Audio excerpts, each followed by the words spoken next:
যাদের ঘরে ঠাকুর দেবতা আছে, পুজো আর্চা করেন, তাহলে কি করবেন? 4টি জিনিস দিয়ে যদি আপনি পুজো করতে পারেন বা আপনি 4টি জিনিস আপনার প্রদীপের মধ্যে দিতে পারেন, তাহলে কি হয়?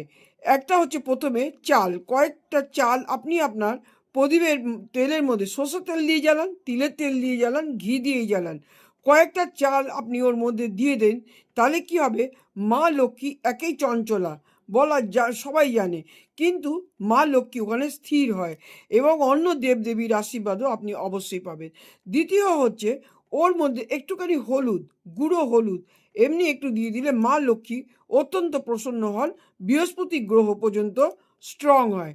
আর যদি ওর মধ্যে 2টো লবঙ্গ যদি দিয়ে দেওয়া যায়, তাহলে স্বাস্থ্যহানি, টোনা টোটকা, বশীকরণ যত কিছু আপনার প্রতি কেউ করুক না কেন, তাহলে এটা থেকে আপনি মুক্তি পেতে পারেন।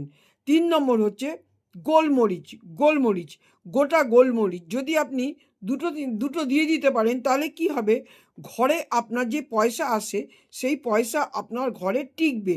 যেখানে মানে স্বাস্থ্যহানির জন্য বিভিন্ন ক্ষেত্রে বা অন্য কোনো কারণে সমস্ত অর্থহানি হয়ে যায়, সেই অর্থহানি না হয়ে আপনার ঘরে পয়সা টিকবে। এই 4টি জিনিস দিয়ে জ্বালালে এই উপকারগুলো অবশ্যই আপনি পেয়ে থাকবেন।